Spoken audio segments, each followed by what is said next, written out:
last 40 years. And today I have my special guest. She is my feature author of the month of August. Award winning author, reader, instructor, crafter, and of course, is having ADHD.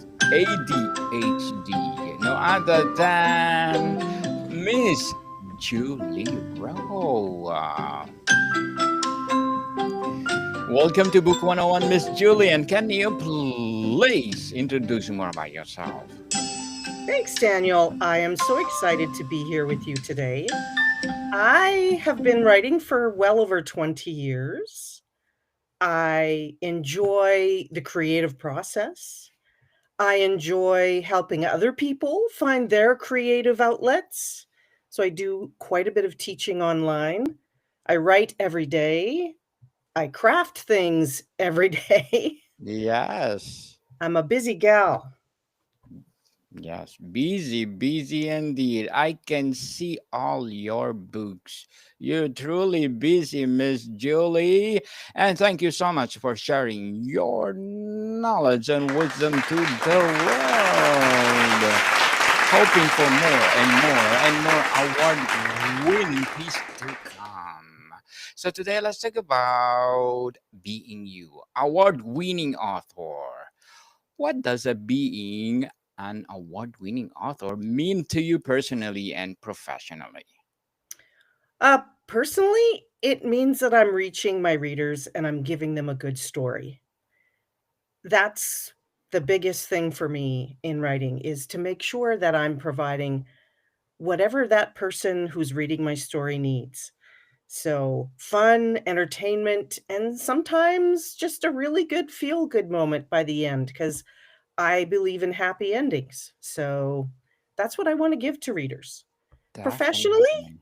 Yes. it's nice to know that my writing measures up and maybe is as good as anyone else's.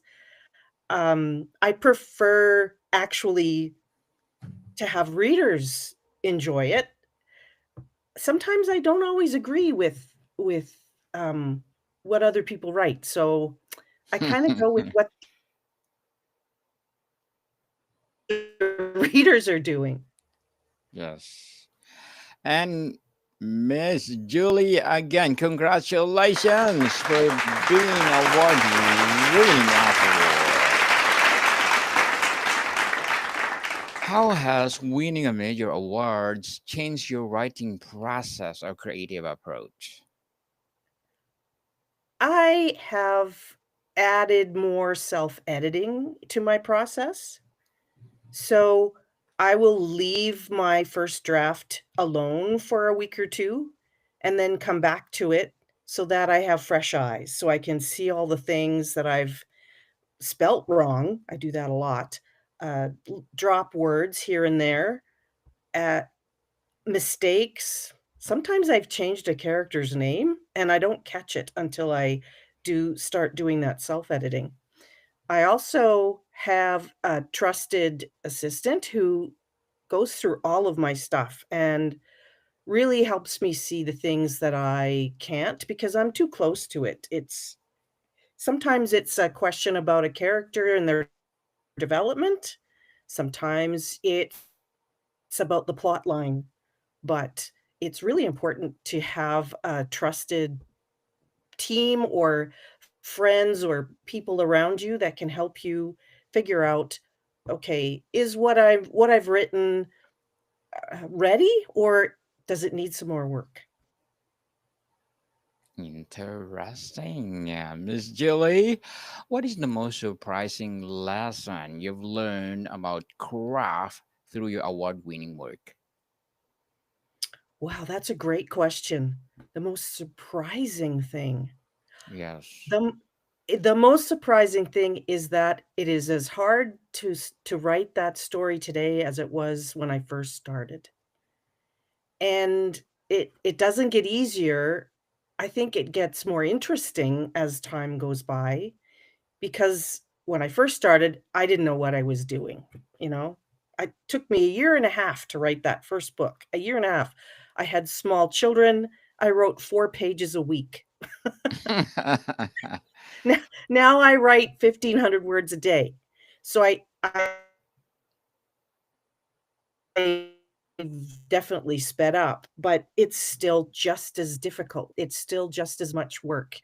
And I still question, am I good enough for this? Like, is my story good enough? Every story, I still question that. And despite us, awards or how many books I've published or anything like that, I still find it as difficult, as rewarding, and I still question, am I good enough? And I think that is one of the things that I constantly want to learn from other people. How do they do it? How do they develop their characters? How do they create a plot that's interesting and will keep the reader glued to the pages so they can't put the book down? I'm very interested in learning how other writers do it as well. Let's talk about the winning work, Miss Julie. Walk us through the moment you learned you won. What was the experience like? That was pretty surreal.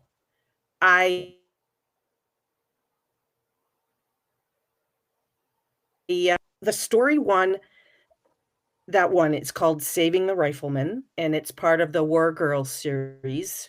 That's it's a World War One story, and I had worked with a well-published author. Her name is Laurie Wilde, and she has many, many, many, many, many books out, movies on Hallmark and everywhere else. And I had worked with her for a while on that story, and it took a long time for me to get a publishing contract with that, with Harlequin, about 2 years, actually. And so when the story was published, I didn't expect anything. I wasn't looking at an award. I entered the contest anyway, but I wasn't expecting anything.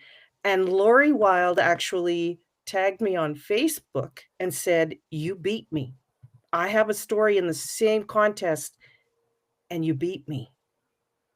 And she said she was so proud of me, and that was just huge. I cried. It was it was a real moment for me because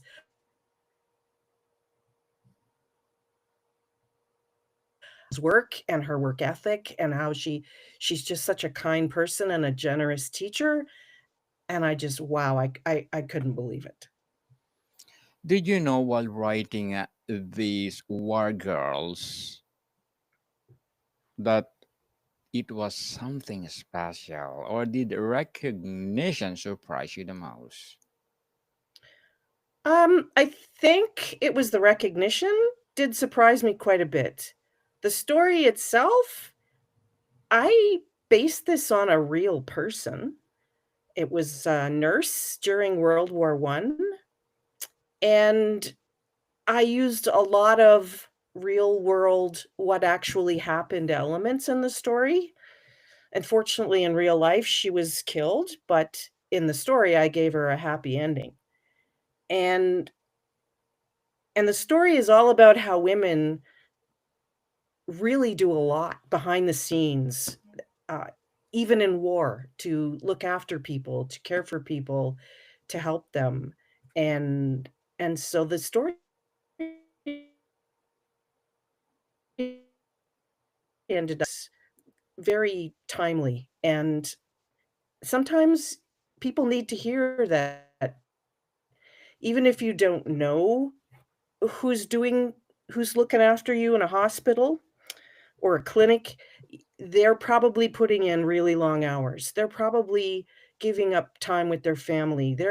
They've gone to school, they've learned all kinds of things, and we should appreciate those people. We truly appreciate you, people. What specific elements do you think made this work stand out to award judge or judges? I think it was the character development and just showing how much these characters, how much heart they put into the what they did in the story. Um, how much they had to work to get to their happy ending. And when you can show that struggle on the page, for that story good. That's what really shines, is the struggle the characters go through as they work through all of the challenges that they have and making decisions and experiencing what repercussions might happen because of those decisions. That's the part that I think was really made a difference. Definitely. Again, we salute you for that, Miss Julie, for sharing your story to the world. Let's talk about the creative process. How does your approach to writing a differ now compared to before you won a major awards? Ah, when I first started, I wrote a very detailed outline. So, 5 to 10 pages. This is who I'm writing about, and this is going to happen, and that's going to happen, and then this is going to happen. And I used that for several books, but as over time, my outlines have gotten shorter and shorter and shorter Shorter and because it isn't shorter. the plot that works for me. It's the Okay. characters for me. So now I need to know who I'm writing about and what their goals are and what their challenges are. And the story, I kind of put my poor characters in the worst possible situation I can think of. And then they have to live their way out. They have to figure out how to get out of whatever situation I've put them in.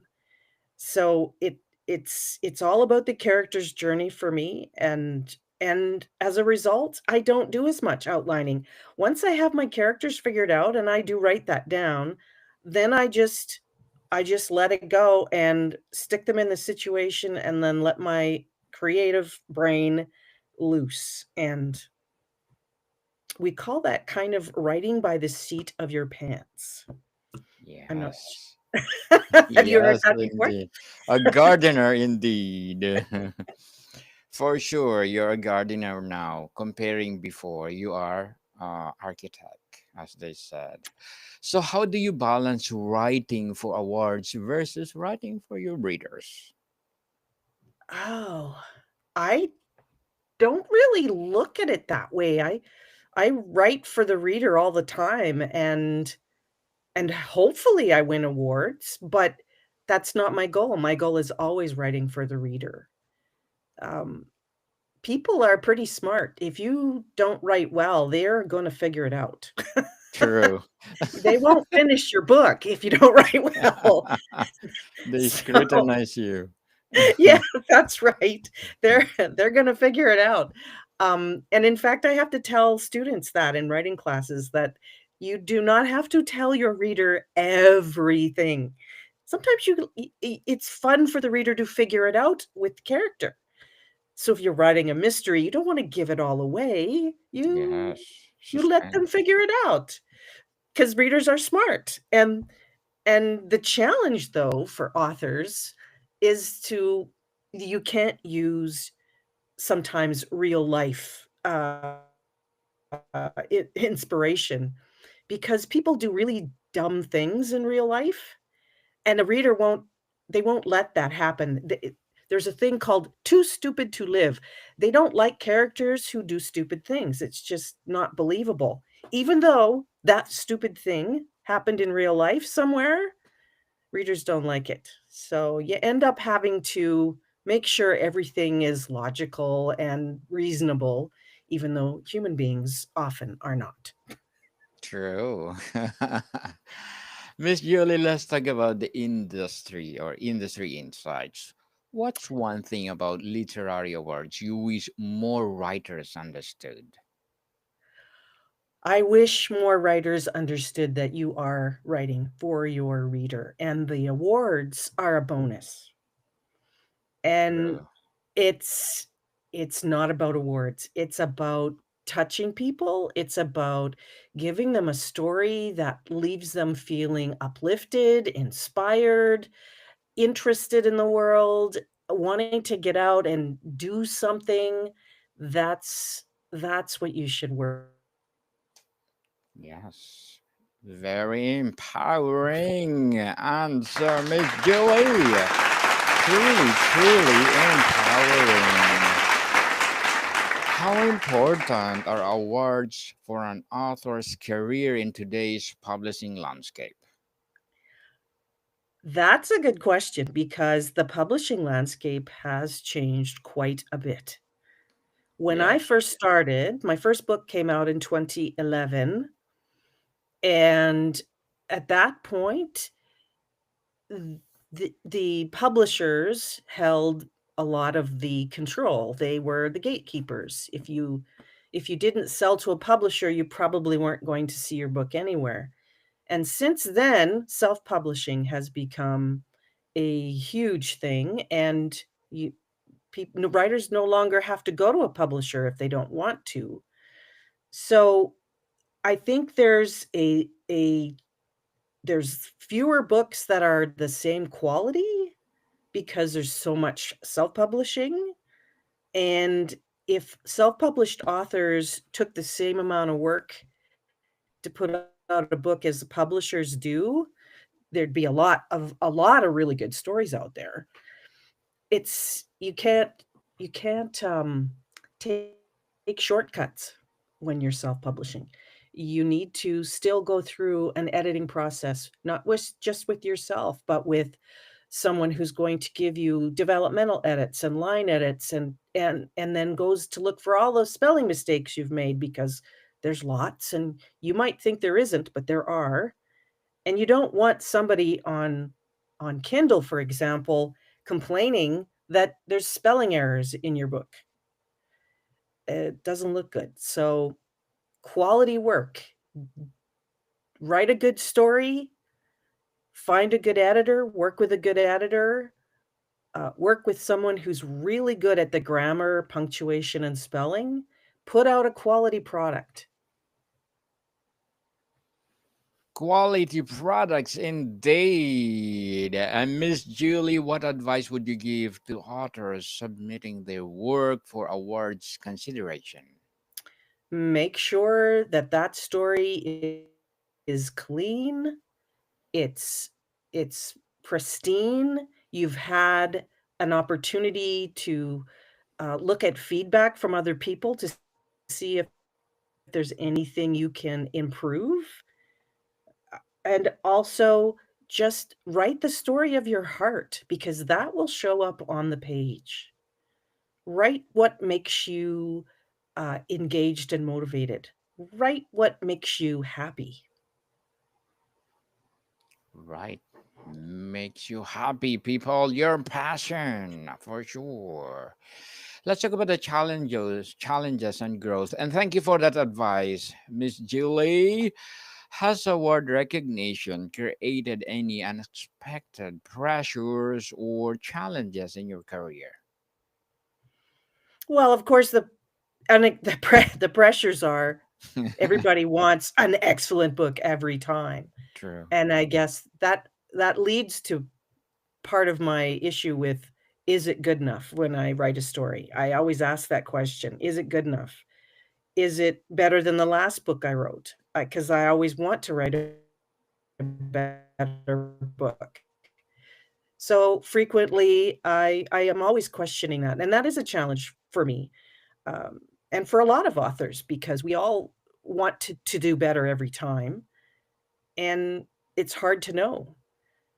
Make sure you're reading your reviews. Now, I'm going to say, don't panic when you read reviews because a lot of authors, oh my God, I got a 3 star, and then they get all upset. No, no, no, no, no, no, no. That's not how you should look at reviews. Yes. Reviews are about as much as about the reader as the author. Readers bring their own experience to your story. They filter your story through their own personality and experiences, their culture, and And so every reader has a unique experience of your story. So if you read your reviews, read it as if you are looking at individuals and how they felt when they read your book.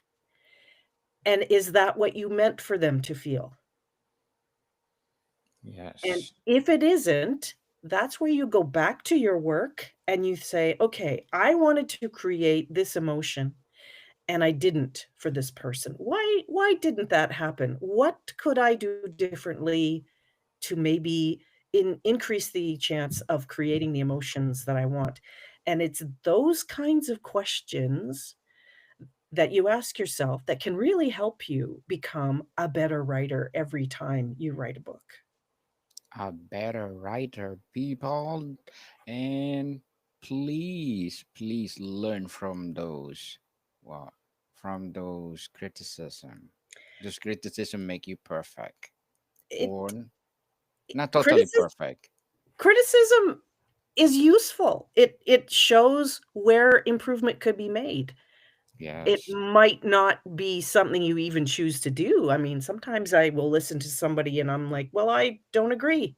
And so you don't have to do anything with it, but it's always useful to consider how can the story be made better? And that's what reviews can help you with is, Yes, definitely. Miss Julia's award-winning author, what are your short-term and long-term goals? "Oh, short term, I'm always writing another story." That's probably never gonna change until somebody takes away my computer. For sure, you will do it with the rest of your life. Yeah. I told my husband, he says, well, he retired last year and and I said, "Well, I'm sorry, I'm never gonna retire." Good So, job. Good job, Miss Julie. long term, again, I'm just gonna keep writing stories and engaging with my readers and talking to authors who are also published, but also aspiring authors. I do teach quite a bit online, so I really enjoy teaching others, so that's something I will also continue in the long term. Well, good luck to your goals, Miss Julie, and looking forward for more success and, of course, award winning. And who knows, you will be a best-selling author next year. And what would be your piece of advice for those people out there want to be an author like you, award-winning author? Anyone needs who wants to be an author, the number one thing is persistence, because you will get a lot of no's in this business, but that doesn't mean never. It just means that's not the right person on the right day with the right project. It doesn't matter how many no's you get, eventually you will get a yes.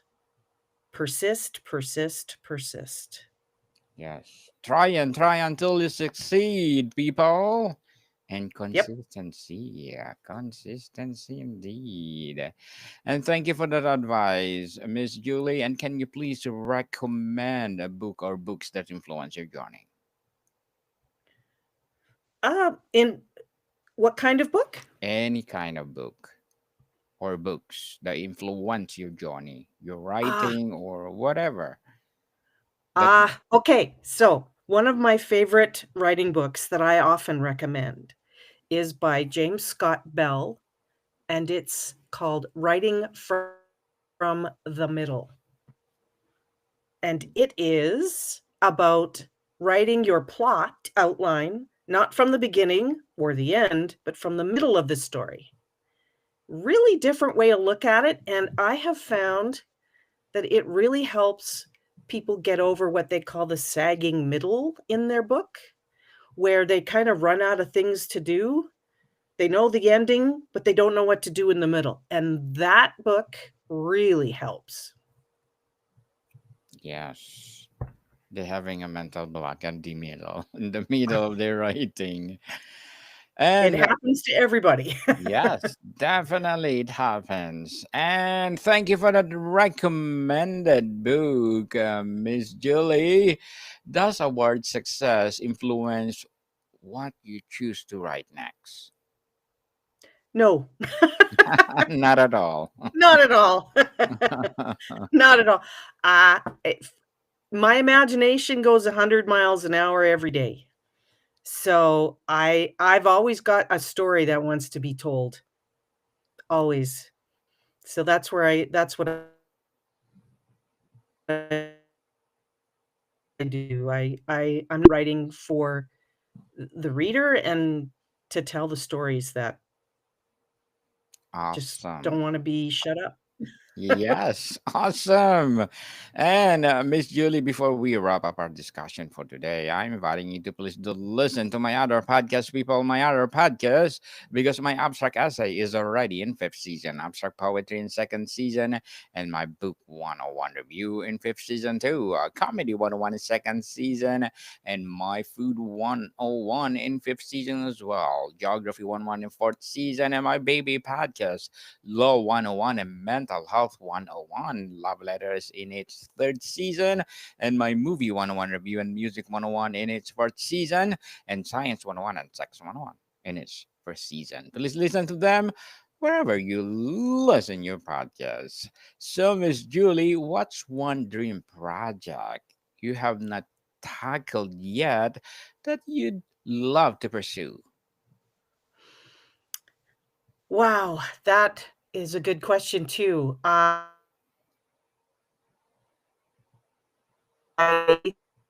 think start a new series and with the idea of just showing people a world where we don't have to hate each other so much. Yes, people You hate know, each other too much. it's just there's so much conflict everywhere, and I'd like to write a world where that is not always that's not there. Yes, definitely. Miss Julie Rowe, thank you so much for being award-winning author, and thank you so much for sharing your knowledge and wisdom to the world. So, can you please invite our listeners to support all your books, most especially your upcoming Sinners? Cherished by the sinners. Cherished by the sinners. Interesting. So tell us what is all about. This is a romance novel with mafia and vampires. Wow, interesting. Yep. So please do, Miss Julie, please Yes. invite our listeners to support. Oh, please do support the Yes, all your books. support.